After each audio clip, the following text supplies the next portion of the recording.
Hello ನಮಸ್ಕಾರ ವೀಕ್ಷಕರೇ, ಇವತ್ತಿನ ವಿಡಿಯೋದಲ್ಲಿ ನಮ್ಮ ಅಜ್ಜಿ ಹೇಳಿರುವ ಹಳ್ಳಿಮನೆ ಮದ್ದುಗಳು.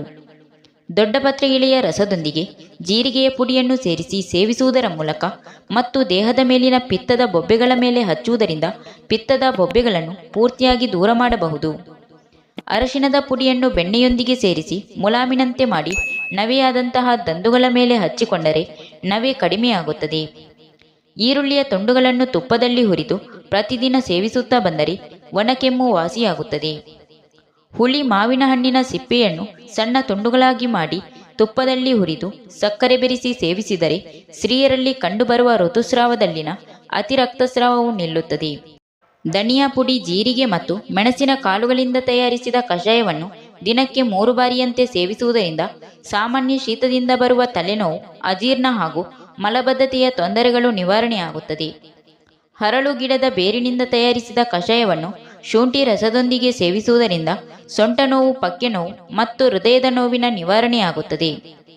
ಸಾಮಾನ್ಯ ಜ್ವರ ಬಂದಾಗ ಬದನೆಯ ಬೇರು ಅಥವಾ ಎಲೆಯ ರಸಕ್ಕೆ ಸ್ವಲ್ಪ ಜೇನುತುಪ್ಪವನ್ನು ಬೆರೆಸಿ ದಿನಕ್ಕೆ 2 ವೇಳೆಯಂತೆ ಸೇವಿಸುತ್ತಾ ಬಂದರೆ 1-2 ದಿನಗಳಲ್ಲಿ ಜ್ವರವು ತಗ್ಗುತ್ತದೆ. ಬೆಟ್ಟದ ನೆಲ್ಲಿಕಾಯಿ ಬೀಜಗಳನ್ನು ತುಪ್ಪದಲ್ಲಿ ಹುರಿದು ನಂತರ ಅನ್ನದ ಗಂಜಿಯಲ್ಲಿ ಅರೆದು ಹಣೆಗೆ ಪಟ್ಟು ಹಾಕುವುದರಿಂದ ಮೂಗಿನ ರಕ್ತಸ್ರಾವ ನಿಲ್ಲುತ್ತದೆ. ಹುಳಿ ಸೊಪ್ಪಿನ ಎಲೆಗಳನ್ನು ನುಣ್ಣಗೆ ಅರೆದು ಸ್ವಲ್ಪ ಬಿಸಿ ಮಾಡಿ ನೋವಿನಿಂದ ಕೂಡಿದ ಊತದ ಮೇಲೆ ಹಚ್ಚಿದರೆ ಊತ ಮತ್ತು ನೋವು ಪರಿಹಾರವಾಗುತ್ತದೆ. ಗರ್ಭಕೋಶದ ತೊಂದರೆಯನ್ನು ಹೊಂದಿರುವವರು ಪ್ರತಿದಿನವೂ ತುಪ್ಪದಂತೆ ಮಜ್ಜಿಗೆಯನ್ನು ಸೇವಿಸುವುದು ಒಳಿತು. ಮಹಿಳೆಯರು ಅಗತ್ಯವೆನಿಸಿದ ಪ್ರಮಾಣದ ಮೆತ್ತೆಯನ್ನು ತೆಗೆದುಕೊಂಡು ಕಷಾಯವನ್ನಾಗಿಸಿ ಸತತವಾಗಿ 3 ದಿನಗಳ ಕಾಲ ಸೇವಿಸಿದರೆ ವಿಳಂಬವಾದ ಋತುಚಕ್ರ ಮತ್ತು ಋತುಚಕ್ರದ ಅವಧಿಯಲ್ಲಿ ಉಂಟಾಗುವ ಹೊಟ್ಟೆನೋವು ಮರೆಯಾಗುತ್ತದೆ. ಋತುಚಕ್ರದಲ್ಲಿ ಸ್ವಲ್ಪ ವಿಳಂಬವಾಗಬೇಕೆಂದು ಬಯಸುವ ಸ್ತ್ರೀಯರು ಬಿಸಿ ನೀರಿಗೆ ಉಪ್ಪು ಬೆರೆಸಿ ಅದಕ್ಕೆ ನಿಂಬೆಹಣ್ಣಿನ ರಸವನ್ನು ಬೆರೆಸಿ ಕುಡಿಯಬೇಕು. ಎಷ್ಟು ದಿನಗಳು ಹೀಗೆ ಕುಡಿಯುತ್ತಾ ಬರುತ್ತೇವೋ ಅಷ್ಟು ದಿನಗಳವರೆಗೆ ಋತುಚಕ್ರ ಮುಂದೂಡಲ್ಪಡುತ್ತದೆ. ಹೆರಿಗೆ ನೋವು ಕಾಣಿಸಿಕೊಳ್ಳುವ ಮೊದಲು ಗರ್ಭಿಣಿಯು 4 ಚಮಚದಷ್ಟು ಶುದ್ಧವಾದ ಜೇನುತುಪ್ಪವನ್ನು ಕುಡಿದರೆ ಹೆರಿಗೆ ಹೆಚ್ಚಿನ ನೋವು ತೊಂದರೆಗಳಿಲ್ಲದೆ ಸುಖವಾಗಿ ಆಗುತ್ತದೆ. ಬಜೆಯ ಚೂರೊಂದನ್ನು ಬೆಂಕಿಯಲ್ಲಿ ಸುಟ್ಟು ಕರಗಿಸಿ ಪುಡಿ ಮಾಡಿ ಜೇನುತುಪ್ಪದಲ್ಲಿ ಬೆರೆಸಿ ದಿನಕ್ಕೆ 3 ಬಾರಿಯಂತೆ ಸೇವಿಸುತ್ತಾ ಬಂದರೆ ಆಗುತ್ತಿದ್ದ ವಾಂತಿ ನಿಲ್ಲುತ್ತದೆ. ಅಲ್ಲದೆ ಮೂಲವ್ಯಾಧಿ, ಗಂಟಲು ನೋವು ಮುಂತಾದವು ಸಹ ನಿವಾರಣೆಯಾಗುತ್ತದೆ. 2 ವೀಳ್ಯದೆಲೆಗಳನ್ನು 1-2 ಉಪ್ಪಿನ ಹರಳಿನೊಂದಿಗೆ ಸೇರಿಸಿ ಮಡಚಿ ಬಾಯಿಗೆ ಹಾಕಿಕೊಂಡು ಜಗಿದು ತಿಂದರೆ ಹೊಟ್ಟೆ ನೋವು ನೀಗುತ್ತದೆ.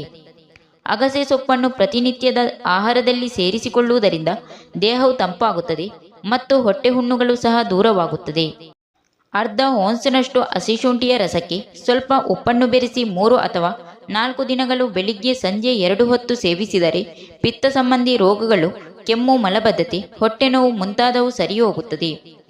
ಅರಶಿನ ಪುಡಿಯನ್ನು ಜೇನುತುಪ್ಪದಲ್ಲಿ ಬೆರೆಸಿ ಸೇವಿಸುತ್ತಾ ಬಂದರೆ ಕೆಮ್ಮು ನೀಗುತ್ತದೆ. ಅರಶಿನ ಬೇರನ್ನು ಸುಟ್ಟು ಅದರಿಂದ ಬರುವ ಹೊಗೆಯನ್ನು ಬಾಯಿ ಮತ್ತು ಮೂಗಿನಿಂದ ಸೆಳೆದುಕೊಂಡರೆ ಬಾಯಿ, ಮೂಗುಗಳಲ್ಲಿನ ರಕ್ತ ಸೋರುವಿಕೆ ನಿಲ್ಲುತ್ತದೆ. ಗರುಗದ ಸೊಪ್ಪು, ತುಂಬೆ ಗಿಡದ ಎಲೆಗಳು ಮತ್ತು ನೆಲ್ಲಿಗಿಡದ ಎಲೆಗಳನ್ನು ಸಮ ಪ್ರಮಾಣದಲ್ಲಿ ಬೆಳಿಗ್ಗೆ ಮತ್ತು ಸಂಜೆ ಮಜ್ಜಿಗೆಯೊಂದಿಗೆ ಬೆರೆಸಿ ಸೇವಿಸುತ್ತಾ ಬಂದರೆ ಕಾಮಲೆ ರೋಗವು ದೂರವಾಗುತ್ತದೆ. Thank you for watching. Video ಇಷ್ಟ ಆದರೆ ಒಂದು ಲೈಕ್ ಮಾಡಿ, ವಿಡಿಯೋನ ಎಲ್ಲರಿಗೂ ಶೇರ್ ಮಾಡಿ, ಚಾನಲ್ನ ತಕ್ಷಣ ಸಬ್ಸ್ಕ್ರೈಬ್ ಮಾಡಿ.